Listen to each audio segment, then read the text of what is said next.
Well, I want to thank everyone for coming today. We are here to celebrate the life of a person who leaves a legacy of influence.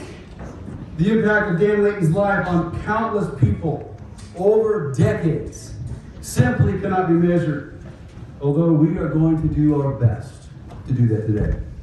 Dan was always the teacher, so it's no surprise he left detailed instructions for us to follow today regarding his own celebration of life.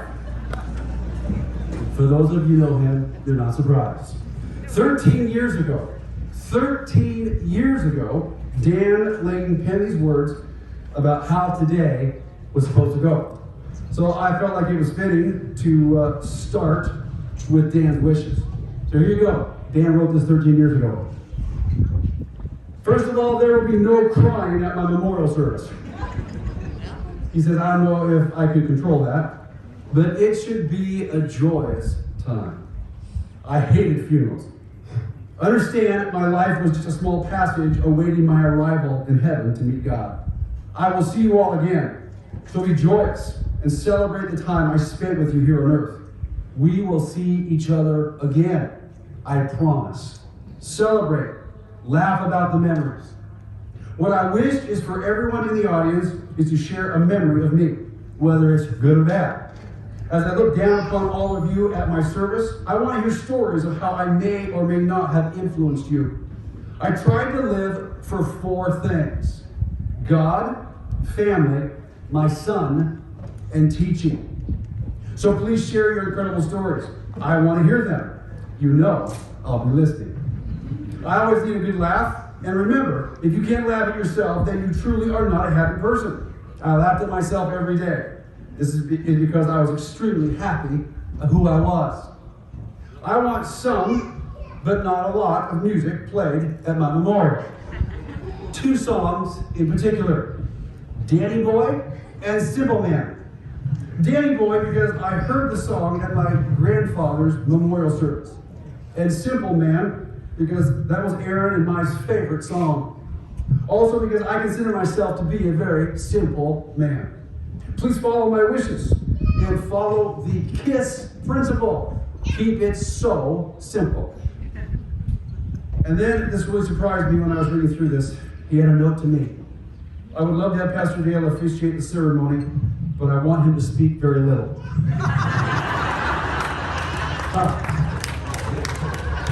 And then he says, no offense, Dale. Okay.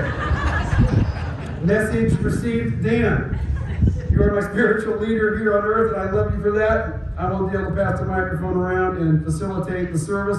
I will do my best to facilitate the service, but we're going to have you come down to the microphones down here on the track because it will be easier for people to hear, it will be easier for people to see and participate. So, and here a little bit later, we will give you the opportunity to do just that.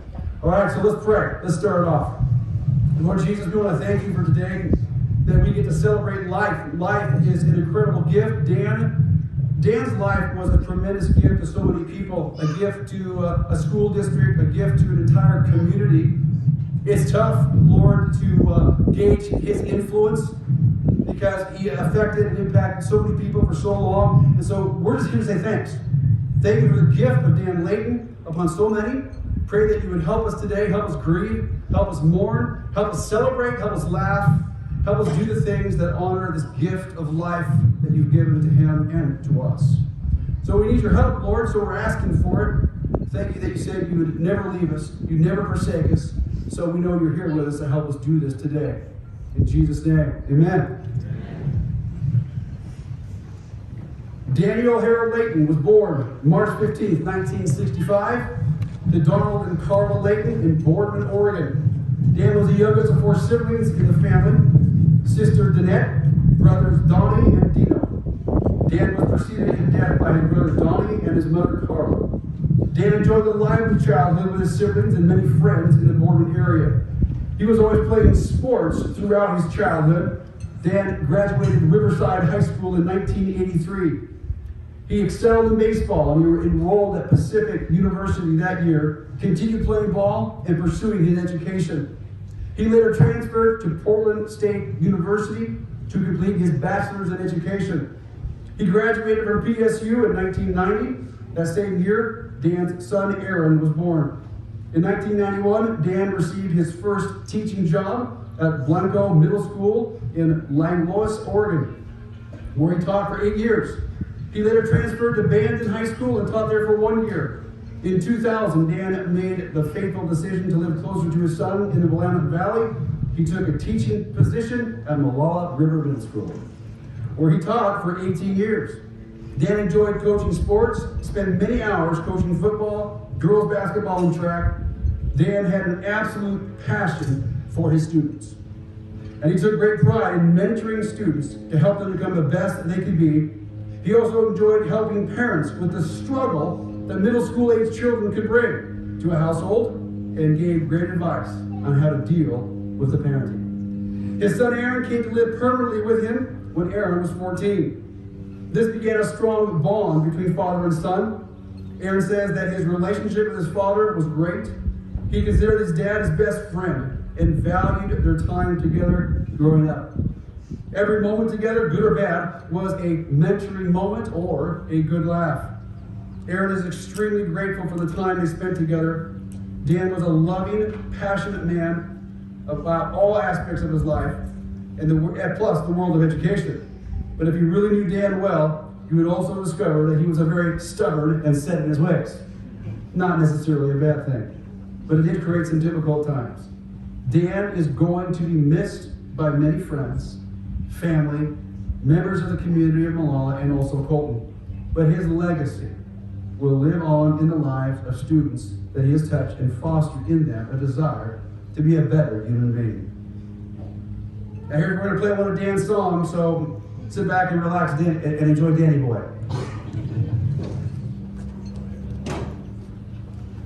Hello, my name is Martin Monzi, and Mike Clark's here with me today. I thought it was appropriate that we would speak together about a very, very good friend here. Mike, it's hard to believe, 3 years ago, Dan and I retired. At a retirement party together, and we never ever would have dreamed that this day would come. But here we are, we're here now. I'll start a little bit when I first met Dan. It's kind of interesting. He was interviewing for a teaching job at Molalla High School for his science teacher, but we also had an opening at the middle school in science. And so he interviewed, and I'll say this, it's probably the first time I ever saw Dan. Long sleeve shirt, dress slacks, nice shoes, and he had hair. Believe it or not, he actually had hair. So, interviewed, anyway, I told the principal at the time, Fred Neiman, and said, we gotta get this guy. We gotta have him. He's gonna join my team of teachers. He was replacing retiring Pat Conley at the time, and son of a gun, he actually chose us. He chose to join us, and then the legacy started with him at the middle school.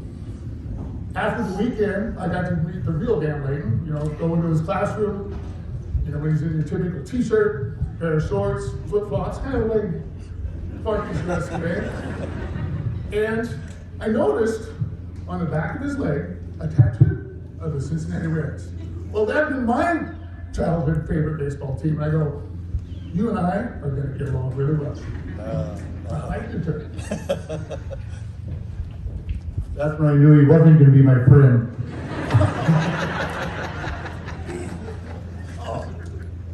What team do you like, Mike?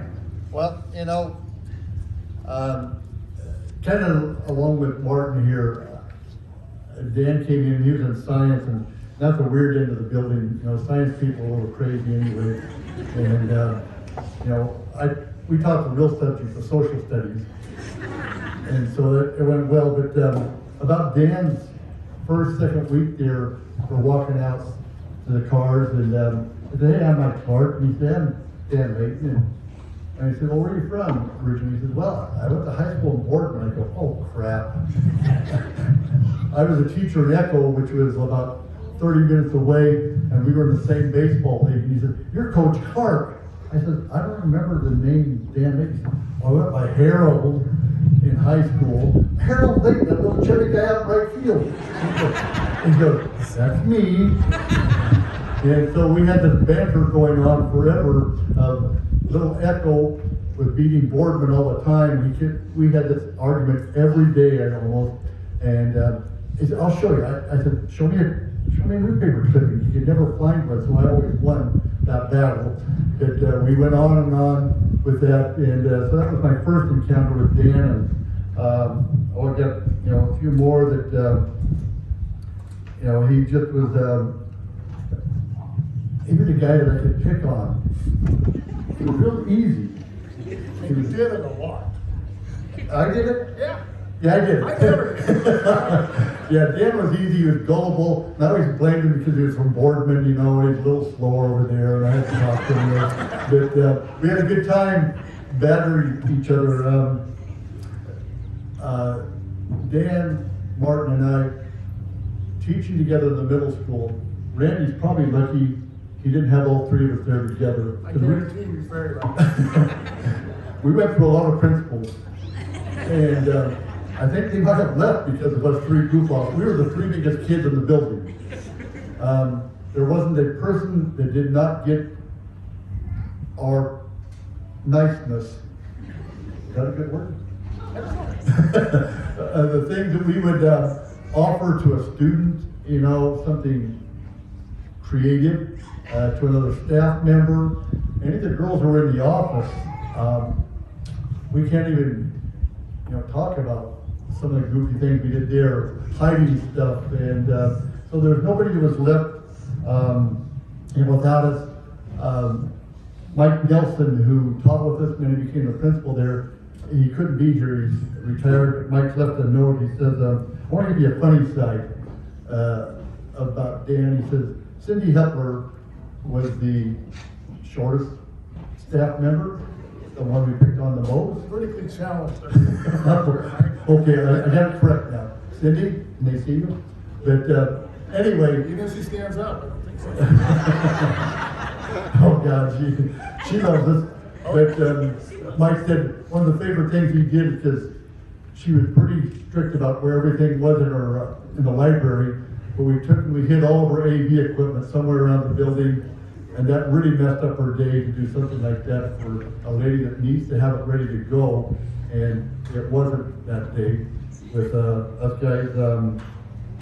But again, part of Dan's humor is that we and the kids, they would see the three of us together, and the kids would just kind of have that look of like, what are they going to do today? And the staff, they just kind of cringed when the three of us stood together. And if we had a teacher's meeting, we should not sit together.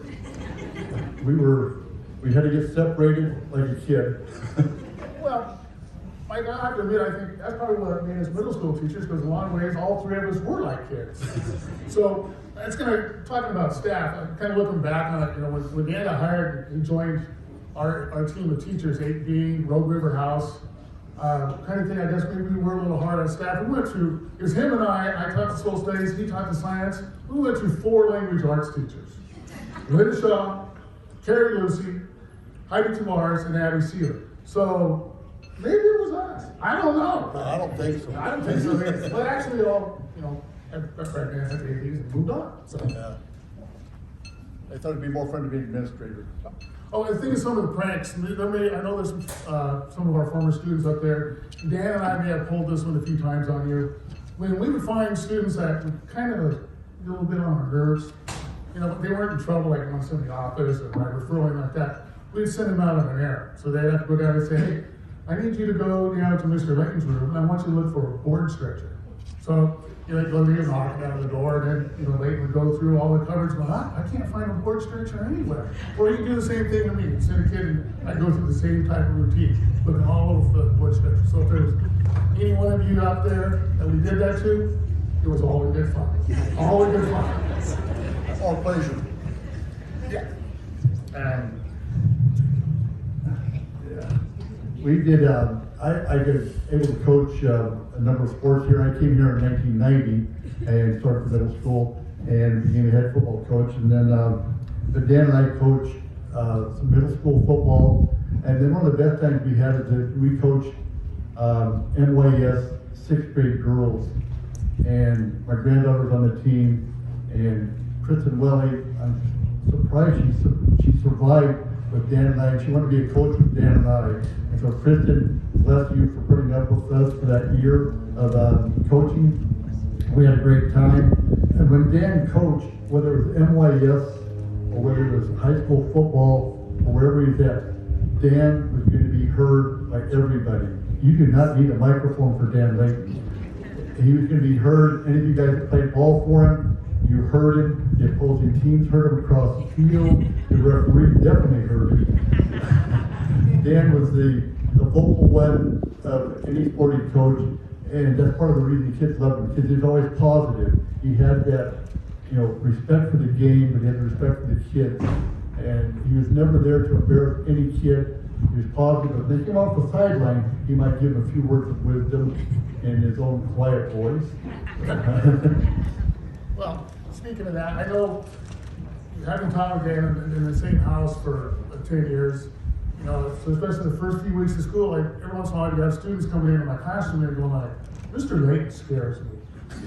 Because he could be gruff. I mean, on the outside he was very loud, and he could come across as being very gruff, and yes, he would rip kids to shreds if they did something wrong, but he would turn around and give them a great big hug and tell them what a great job they're doing. And I believe those kids learned a lot from that and gave a lot of respect because they knew that he was for them. Yeah, he would get on them, but he was always going to be right there for them and congratulate them when they were doing well. I took students to Washington, D.C. for 20 plus years, and then when I retired, I talked Dan into it. Dan took Aaron with us, and so we did DC trips a couple times together. And then after I retired from teaching and the trips, the company World Strides hired me to go back in Washington D.C. and greet schools when they got there. And I always got assigned Molalla kids. And even the better news was they gave me room keys to everybody so I could give them to Dan, and I checked the room. And so I would check with. I always had a key to Dan's room. Danny had the most decorated room of anybody. There were perfect pinks, the perfect colors. I would buy little dollar store loved me because I would go in there and get stuff. I wasn't going to tell the story, but it's my favorite one. Is that Danny? We'd be out in the hall. The kids are getting in their rooms, and they'd already decorated. Dan hadn't been in his room yet, and I would tape little Barbie dolls all over his room and say, "Love you, Danny. Miss you, Danny. Just nice things for Danny." Well, this time I taped the Barbie doll to the toilet seat and I put it down, and we hadn't been in his room yet, and this girl's outside says, I gotta go. And Dan says, go ahead and use mine. I haven't been there yet. It's okay. This girl comes out and she goes, Mr. Leighton, why do you have a Barbie doll in your toilet? And then I headed down the hall in a long, quick, fast, and I heard, Clark, you, yeah.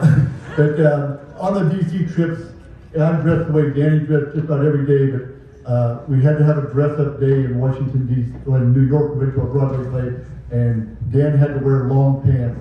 And so, any of you that made the trip, that's the only time that you'd ever seen Mr. Leighton, Dan, in long pants, and he put them on for that 3 hours that night, and then you never saw those long pants again, no matter what.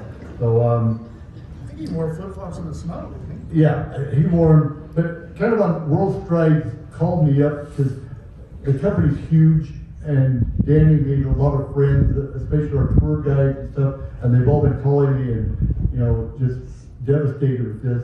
But World Strides called me. I wasn't going to do this. But we haven't been able to do the DC trip. And World Strides says, we want to give a scholarship in Danny's name to the student to make the trip next time. So we're going to get that trip started again, whether it's me or whoever. We're going to go to DC again, and somebody's going to go in Danny's name because of World Strides and what he's done for all of us. That's awesome.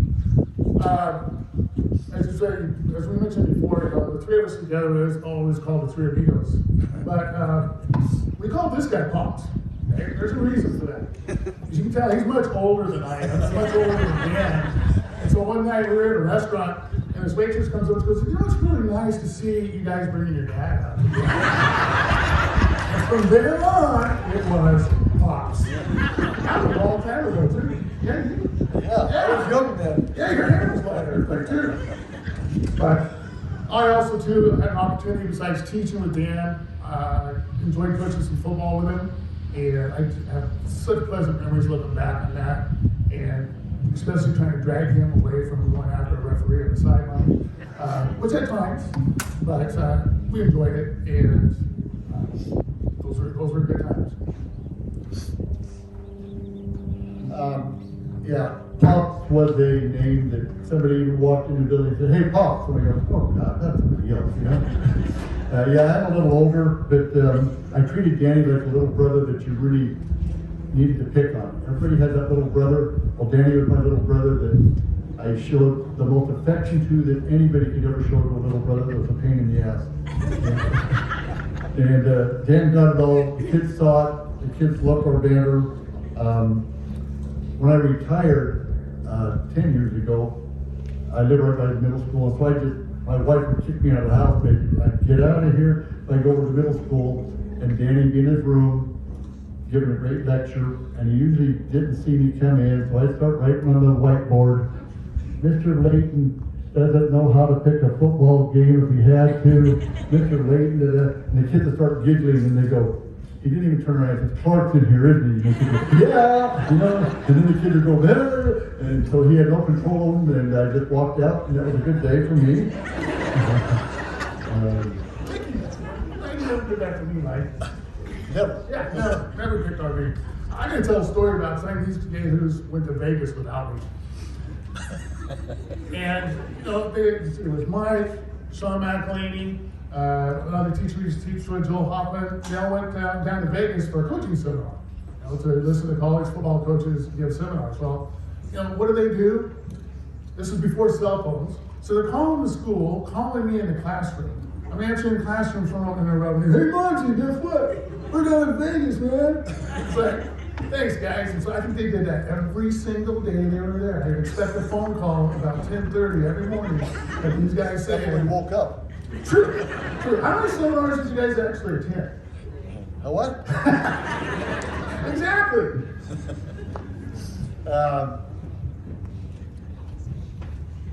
Dan and I made fun of each other all the time. Somebody that didn't know thought that we hated each other. I probably made fun of Dan a little more often, because maybe I was more quick-witted. And Dan, We're just meaner. yeah, and Dan was slower, but he would always laugh at me. He just did that big grin at his, "Oh, Clark, you're full of BS," you know, Or other words. or other words. And he would say, "Oh, you're so funny," and then he would, he always thought it was so funny. He tried to spell funny, and he'd go F, you know, normally it's F-U-N-N-Y, but all Dan could get out was F-U. And I knew he was a terrible speller, but, you know, I let it go with that. You know, so I'll let Martin, and I got a couple more words of wisdom. I get just a little bit through. Get a little bit more of a serious tone here, though. Things I really, really admired about Dan. First off, he was an extremely close friend. And honestly, he's probably the best teacher I've ever been associated with. And he had a unique teaching style. There was never a man with that type of style that I've ever witnessed in my life. And it worked. And it got through to students. Students respected him. Students learned from him. The most difficult students in the school, they might have straight Fs in their other classes, and A or B in science. I mean, that was the kind of impact he had on students, especially ones that, you know, school was not their favorite thing to do. I've always admired about Dan. He was a great father there. I'll never forget the day that Aaron moved in with him. You know, age 14, you know, tough time in his life. And Dan got him together and got him, it kind of looked like he struggled through high school, like maybe he wasn't going to graduate. Well, not with Dan Leighton as your dad. You will graduate. You know? And he did a great job. I mean, I'm so proud of how Aaron's turned out. And Dan was very proud of how Aaron turned out.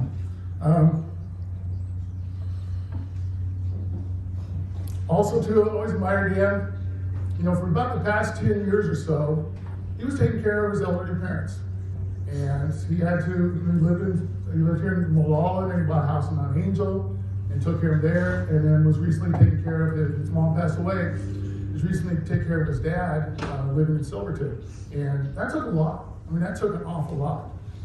Taking them to all the doctor's appointments, with meals and stuff like that. And I always admired the man for doing that, because I mean, that would be one of the most difficult things to do, is to be taking care of your aging parents. One more thing. I got a couple more, yeah. Any of you that were students in Dan's class, if you screwed up, he would give you some of his words of wisdom. My favorite one was, if you're going to be a turd, go lay on the lawn. I think he actually stole that from Pat Kendall. But, you know, and he had many others, and I hope to share. Dan, What about, everyone has an opinion, but just like blood votes, they both stink. He had a lot of, you know, words out. Like Martin said, Dan was loved by everybody. Everybody. He cared for kids tremendously. He got to know the kid, but he got to know the family. He knew about that kid. He knew about the family. And all these parents here, you know that. He got to know. He was a regular at Hot Shots. He went through. He had that big goofy smile of his. And then my granddaughter worked there, so he'd always say something nice about me to Becca, how wonderful I was. I don't think there's ever true. Again, like Mark said, he's a caregiver for his parent. And Aaron, your dad loved you dearly. He bragged about you more than anything. He was so proud of you. When Dan coached, he was always loud, like I said. He was always positive. No one ever got more excited than Dan did when he was coaching. No matter what level, whether it was a 6th grade girls team or a high school varsity football game, Dan was excited. He loved to be there. He loved to let everybody know he was there. And then my wife was helping with my notes, and she said, and Dan gave the best hugs. If you got a hug from Danny, he was a big bear, and you got a bear hug from Danny, because and it was a true hug, because he wanted to show that he really did care about you. And Mike Nelson sent me the story about taking Hepbur's AV stuff, and he says, here's a true Danny. There's a kid in the ISS, in school suspension, just a pain in the butt. School knew him, and he was there, and Mike's kind of deserving, and he says, there's a kid struggling with some science stuff. And so this troublemaker got up and went over to this kid that was struggling with his science. He sat down, and all of a sudden this kid's light just came on, and the troublemaker showed him how to do this science deal. And Mike Nelson goes over to the troublemaker and says, where'd you get all this? He says, I had Dan Leighton for a teacher. And he makes a difference of how I learned. And kind of enough said there. And that was the only class that kid passed. Dan Leighton, as Mike Nelson said, that's the Dan Leighton that everybody knows. Yeah, I'm going to end on this, but you know, in order to continue on the legacy of Dan Leighton, I would really, really love to see a memorial scholarship fund started at the Molalla High School for graduating seniors. You know, name it the Dan Leighton Scholarship. I think that would be great, because I mean, he had so much respect for kids getting an education, and I think something in his name handed out every year, maybe even Clark and I could present it to that student, would be awesome. I think we really do need to honor this guy forever and ever, and we'll all. Okay, thank you.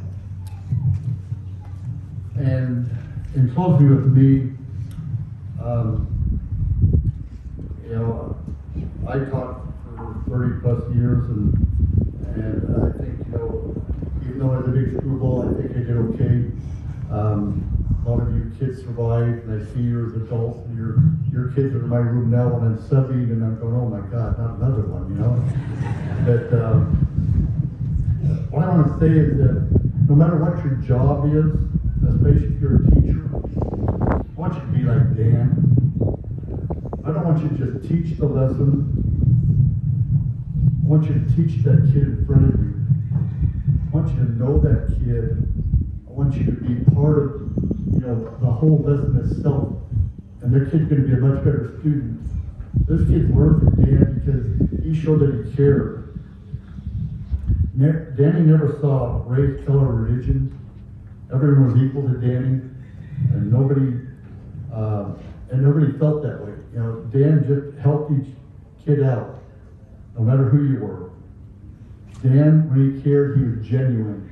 He was a genuine person. Again, Aaron, your dad was, you can see how awesome he was, that you were his number one person he went to. And after I got this, I was just dinking around on Facebook and songs, and a song that I found that really reminded me of Dan was It's a Wonderful World by Louis Armstrong. So go home and listen to it. It is a wonderful world because of Dan. Thank you. Thank you.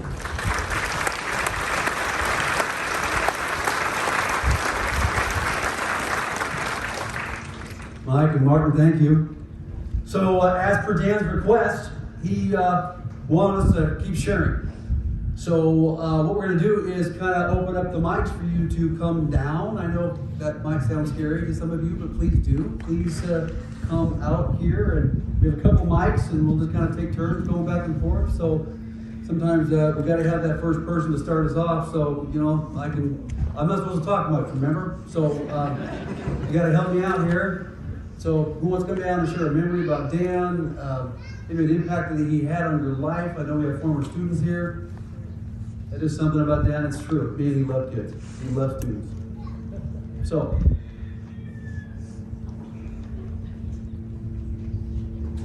don't make me come up there. These mics travel. All right, here we go.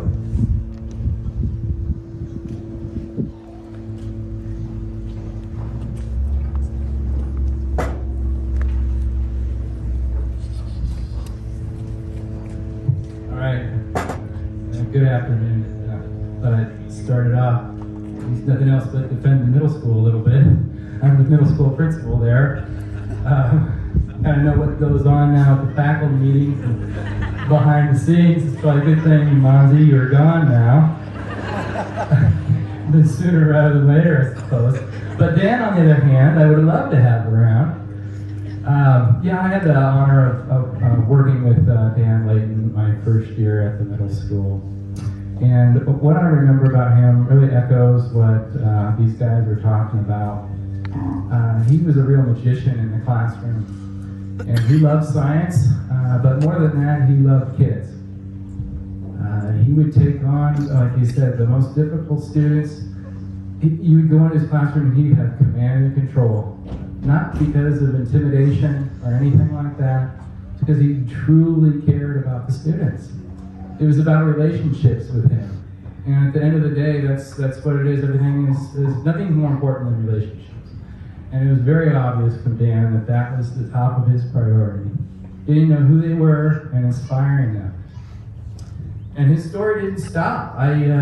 He was involved in so many aspects of this community's activities. I know when we hit he was a sub for us, a real go-to sub for us. But I know when the pandemic first started, we went down to online schooling. And I think this is just a real true testament of who he was. He saw the need for connection for students and families, and what did he do? He stepped up. And that's what a leader does, and that's what a genuine person will do. And he put everything on the line to help kids in this community and their families. It was a difficult time, and it still is a difficult time. And he almost shut every school down. He had more kids at Foothills Church, and we appreciate their partnership. But he would spend his time helping the kids through that difficult time and would do his best. And that's just who he was. Another example, he really helped us out last year. We tried to offer more face-to-face instruction, and we had some money to provide some extra tutoring for our 8th graders on Wednesday. Along with Martin and Jess Rickman, Dan Leighton was right there helping out as well. And that's the kind of guy I was again. Somebody you could count on. You know, I would imagine, luckily I've had no flat tire, but if I did, I bet if he saw me on the side of the road without even knowing me, he's the kind of guy who would just pull over, stop, and take the time to help humanity. And that's what he did with us. He helped with that program, gave it all he had. And I also know he was really great connecting with students that felt they didn't have value. And at the end of the day, they knew they had value. He would be part of our diversion program after school, wanting to work with those students that were good people, but were searching for who they are, searching for connections. And time after time, he would change kid after kid's life. Didn't matter who they were, he would give them the confidence they needed to be the person they could be. And so I have nothing but great memories of Dan. He was a pillar of this community. I will always remember him because he was the true definition of a teacher. And I know he affected everybody's lives, and I know he affected mine. And I only hope I can be half the educator that Dan was.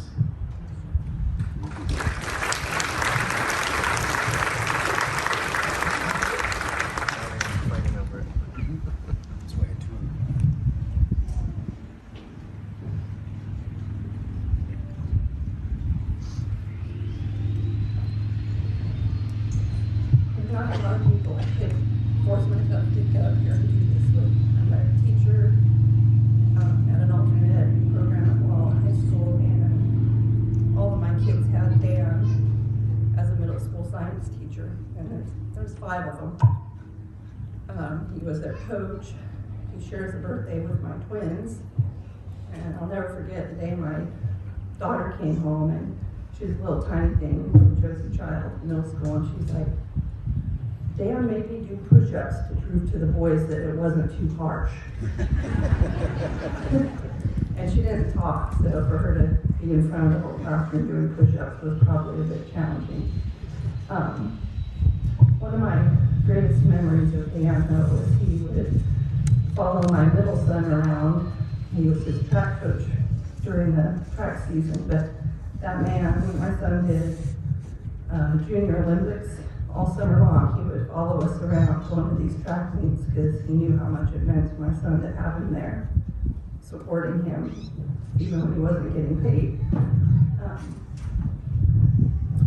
Another favorite memory is when I was subbing for him after his mom passed away.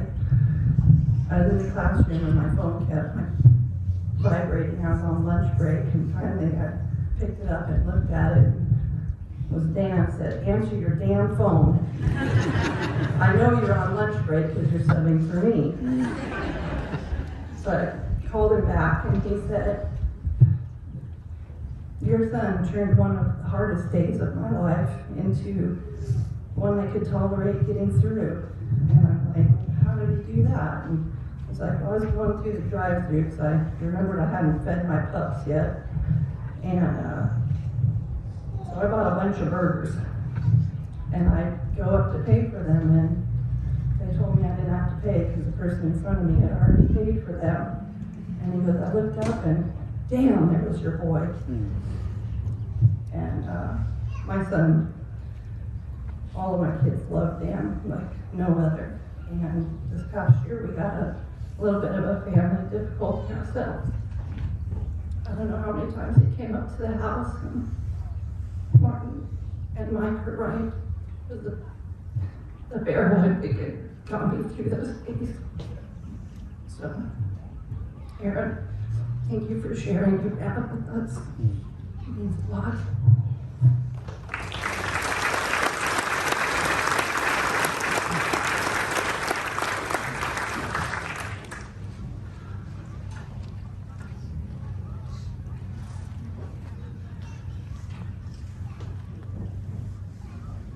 I primarily knew Dan as a parent. I had 4 kids that had him. Of course, like all the parents who had children that came through 8th grade here at our middle school, they had Dan beside him.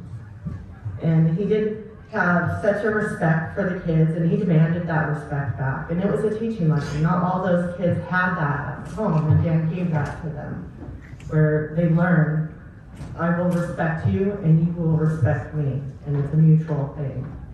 And I know my oldest son, he was probably one that the only class he was getting a good grade in was Dan Leighton's science class, or Mr. Morris's PE class, because he had really bad ADHD, and it was hard for him in middle school. He had a hard time standing still, but Dan had a great way of reaching all kids, and that's why the police department used him to, he worked with them to have a program when kids had a first offense, and he would work with the kids. He would have them do community service, and he believed that if they did stuff around the community, if they helped their community, they would feel more invested and feel a bigger part of the community, and it could make a difference in their lives. And I think the greatest loss is someone who didn't know him personally, but in the community and with our children, is the kids that aren't going to get to meet him. And so it's definitely a big hole to fill for people to really step up and be that person in children's lives without them to do it.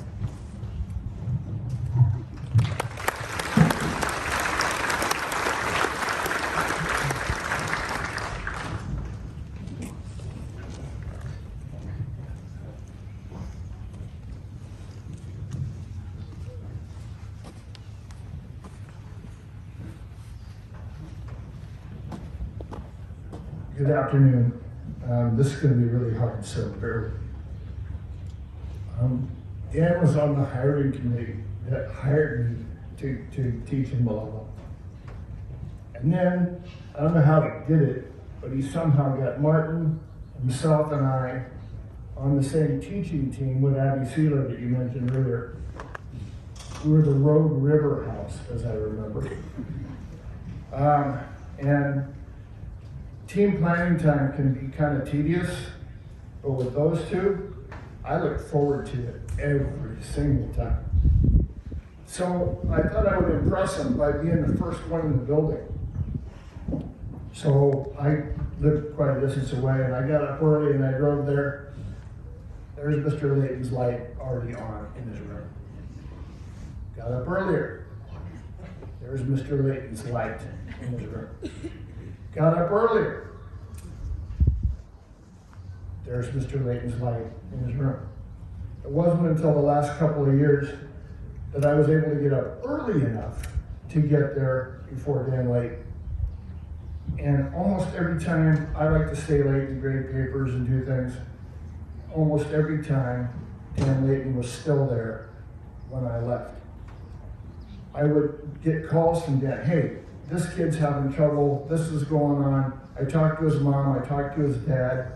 Dan was the most amazing teacher I've ever known, and I've taught in 3 states, in a whole bunch of different buildings. Dan was the absolute best at making a connection with the family because he cared. I don't think teachers get into the business for anything other reason than that they care about kids. They want kids to have a great experience. And they want to do the best they can. That doesn't mean they get along with everybody. And as Martin said, if a kid acted badly, Dan would let him know. He demanded a lot from them. But just like the kids, Dan was like that with staff too. And what I remember every single time, Dan was down at the end of the building and I was on the same hallway, and every morning I'd hear, Mr. Tyndall, that same way, every single morning. And every time we saw each other, it was Mr. Tyndall. I called him Mr. Leighton probably 50 times more than I called him Dan. Not because I felt like I had to or because it was some kind of game, but because the respect that he demanded. And the results that he got out of kids, not just, we heard a lot about kids that struggle in school, because school's not easy, especially middle school is not easy. You guys all know that. And Dan didn't care who you were, where you came from. Dan wanted to help you get where you were going. That's really all he wanted to do. He was one of the best people I've ever known. He was invincible, invulnerable, and when he snuck up on you, he could, for a big man, he could be invisible. He was amazing. He touched, you guys already know, he touched so many lives. But just for a minute, you're all here, just for a minute, just for a second, think back. How did he touch you? Because I guarantee you, you're not the only one that's thinking that. I guarantee you, everybody here knows some way that Dan Leighton affected them in a positive way. Thank you all for being here. I loved it. And I gotta be honest, I've cried more times than I want to admit, because I lost one of the best friends I've ever had. And Aaron, I'm so sorry for your loss. Thank you.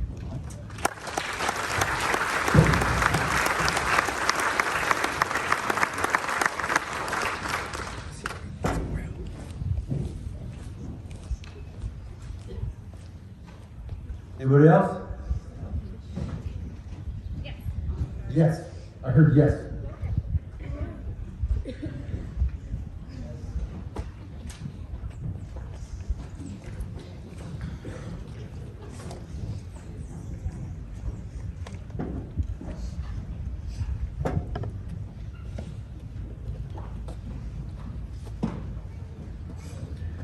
My name's Mark Lifton. A lot of you probably don't know me, but a lot of you do. I own Big Meadow Realty here in town, and back in the downturn days of 2007, 2008 is when I met Dan, because he bought a house right across the street from our model home. And we would talk to each other. We're both big sports fans. My wife knows him well too, and I always thought he was a great guy. And one of the things that I loved about Dan was how caring he was, and how unmaterialistic he was. You know, in this day of who has the biggest house, who has the nicest car. I remember when Dan's mom and dad moved in with him. And he came to me and he said he wanted to sell his house because his mom and dad can't go upstairs. And, you know, that's all he cared about was his parents and, you know, obviously Aaron, and helping them now that they're living with him. And so we were able to find him a great duplex in Mount Angel. And his mom and dad lived in the lower part, he lived in the upper part with Aaron. And it was like a house that was duplex that was just basically built for them. But, you know, it was never about how nice it was or how fancy it was. It was about how it would make his mom and dad accommodate their life so they could, you know, live better.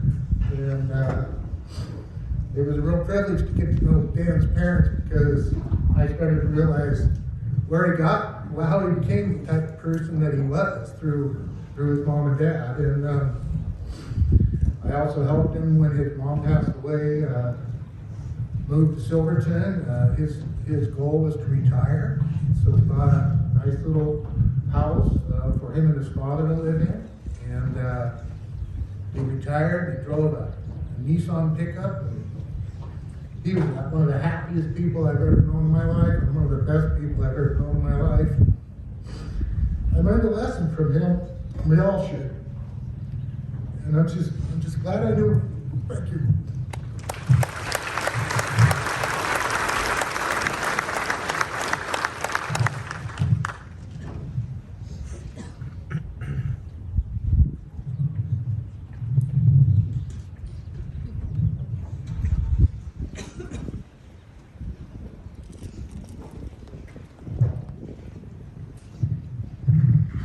None of you know me, and I don't know anybody but Aaron. And I wouldn't have known him if it wasn't for everybody hugging him, but I remember seeing a lot of pictures of you on his phone. meet Dan in 2020 on my 40th birthday. He used to go to the lumberjack there in Molalla and have a beer every day after work. So I got to serve him his Coors Light, pound of glass, and he came in and he noticed it was my birthday. Sorry. He asked why I was working on my birthday, and how come I didn't have a gentleman taking me out to dinner. And I said, well, Dan, I love serving, and I don't want anybody spending a lot of money on me on dinner. He says, that's my kind of woman. We got to talking, and we had a roll of paper towels sitting on the counter. And he went and made me a happy birthday satchel so I could wear it so that people would treat me nice. It was later, he told me that he had lived down the road. I live in Silverton. Told me that he lived in a white house on the corner, Grant, and I live on Pine and James in the corner of that big house, and he's like, I know that house. So, well, that's where I live, and I got a couple girls that are struggling in school. So we could relate to his education, because during the pandemic, he took my daughter to Oregon and changed her life at Foothills Church. He picked her up every morning, bought her a coffee, that was the highlight of her day, and he'd bring her home. I'm gonna miss Dan. And Aaron, I'm sorry that I didn't ever get to come down there and visit your dad. Thank you for sharing him. He was a blessing.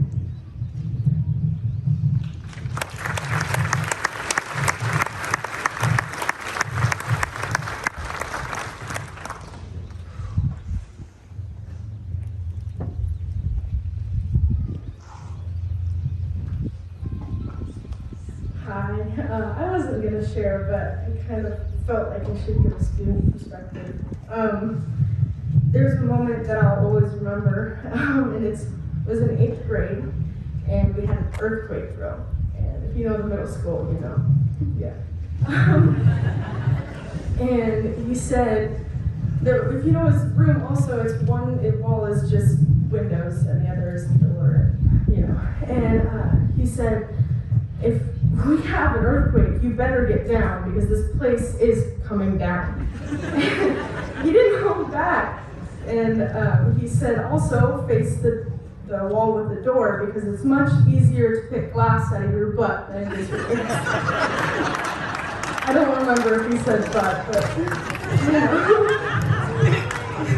I just wanted to share that moment that I always remember and how funny he was, and he made a huge impact on my life and others. That it hit me a lot harder than I thought it would, you know, but he was just a blessing, and I wanted to share that.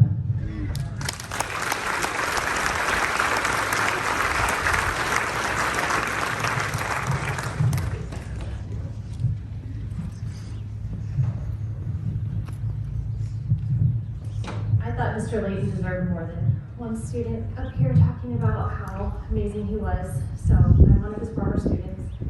And to this day, when I drive past Boardman, and my dad and my parents as well, we get a bozo burger from this little joint because Dan told us probably 20 years ago that that's what we had to do. So my dad looks forward to it every time he's going to Spokane. Every single time he calls one of us girls, oh, I got a bozo burger. So he even impacts my dad to this day. But Mr. Leighton, and I'm going to say sorry to all my former teachers that I see here, is one of the only projects I remember from school, which was a long time ago now, was our 8th grade science project. It was a partner project, and I picked DNA because I thought science was cool. So to this day, it's the only school project that I remember. And Mr. Leighton also was my sister's basketball coach in the 6th grade, and you have never seen that man yell, just screech of happiness more than when he was coaching. And so I wanted to say, Aaron, thank you for sharing your dad with us, because there's not a better person out there than Mr. Leighton. So, yeah, thank you.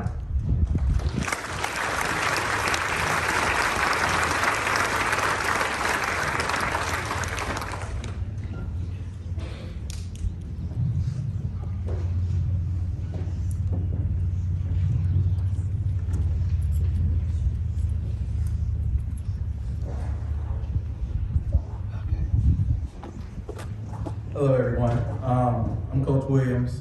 Dan and I coached together last year and before basketball, girls basketball here.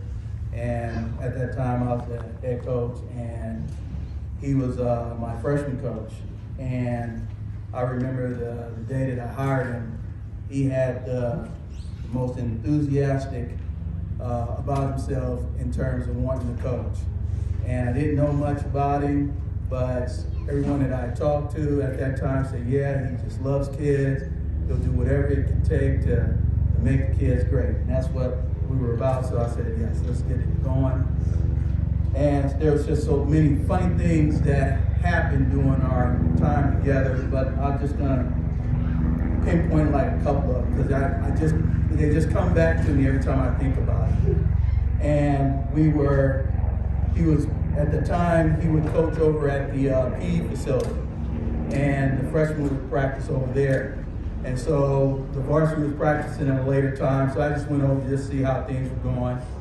And they were working on defense. And Dan got out there and he was showing them how to play defense. And he asked me to come over and help out, so I come over. And so Dan gets in his stance. I hope you can hear me still. He gets in his stance, and he's down, and he's showing the freshmen how to slide in their defensive stand. And then all of a sudden, he takes 3 steps, and he tumbles, and he tumbles, and he tumbles. And his papers fly up in the air. He rose up on his feet, and he's like, that's how you do it, huh? Oh my God.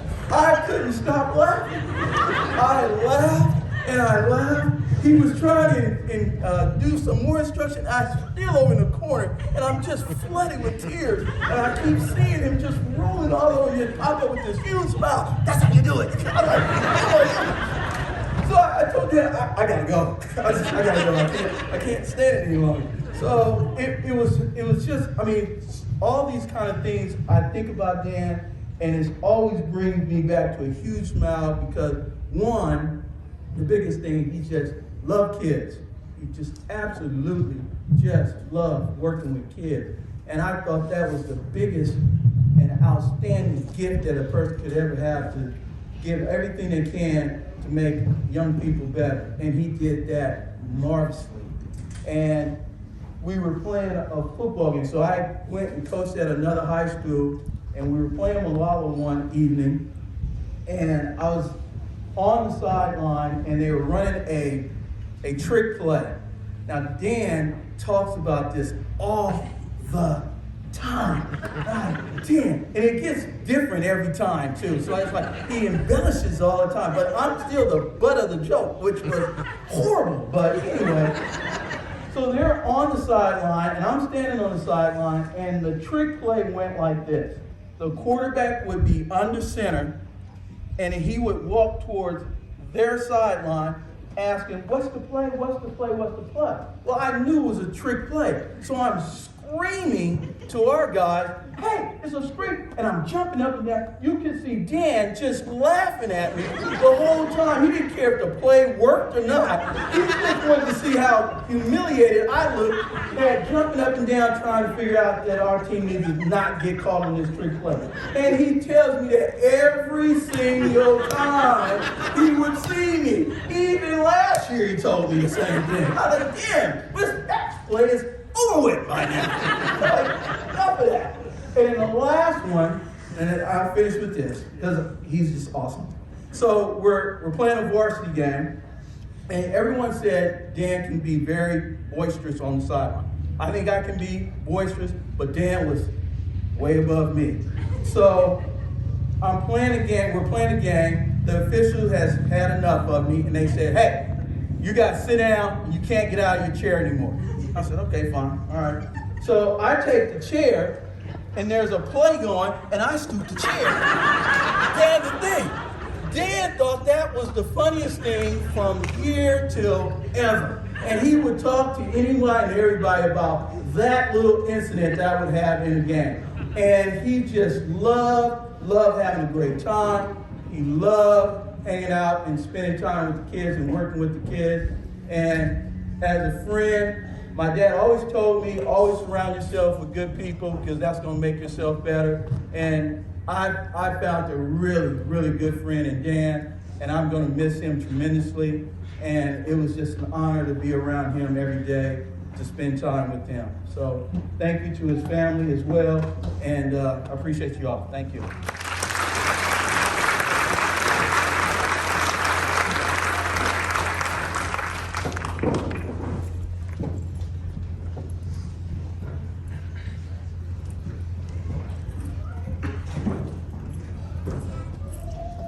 My name is Craig Cervantes, and I'm a longtime teacher at Colton. I met Dan Leighton. I was a longtime football coach at the middle school at Colton.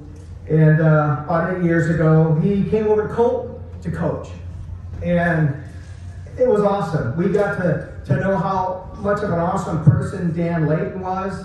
I mean, he just got to know this guy right off the bat. He was all about kids and enthusiastic. And I'll never forget, I had my middle school awards banquet in 2013. We had a really good team. Some of the kids are up there. We went 6-1. And coach shows up for my awards night. And I was like, wow. He goes, yeah, I just want to see what it's all about. And we want to get to know the kids really well. And even during that season, he stopped his kids practicing, the high school kids. He come watch our games.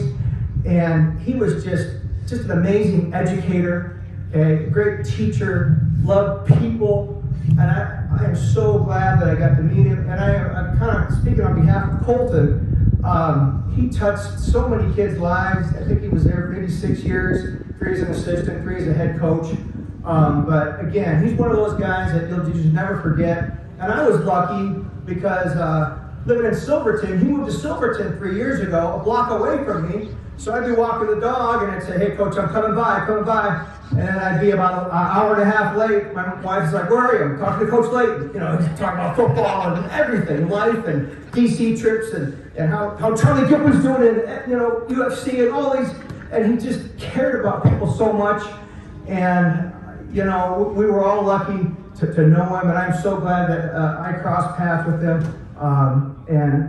He was just a great guy. And I could speak forever about him. And he talked about Aaron so much. And he just loved people, and I just wanted to say some great things about him. Thank you.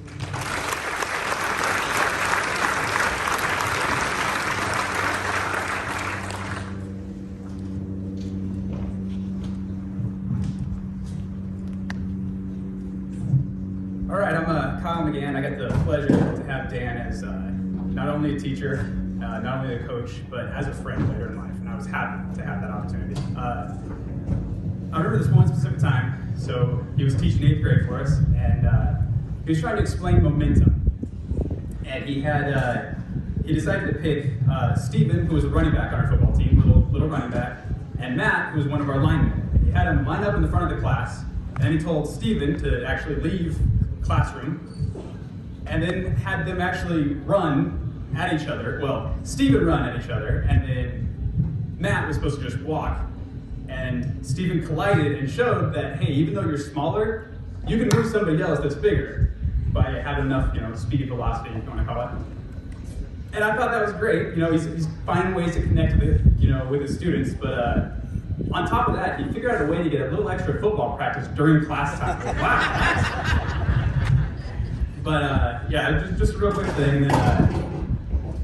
Later on, like I said, after he was my teacher, after he was my coach, he always would check in on me. I spent time overseas, and while I was over there, he'd be sending me emails and messages, just checking in, making sure everything was good.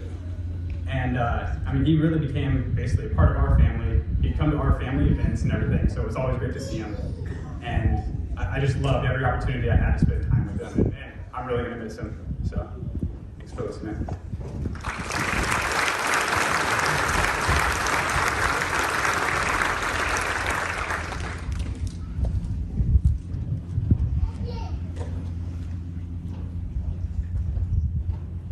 Is there anybody else before we stop?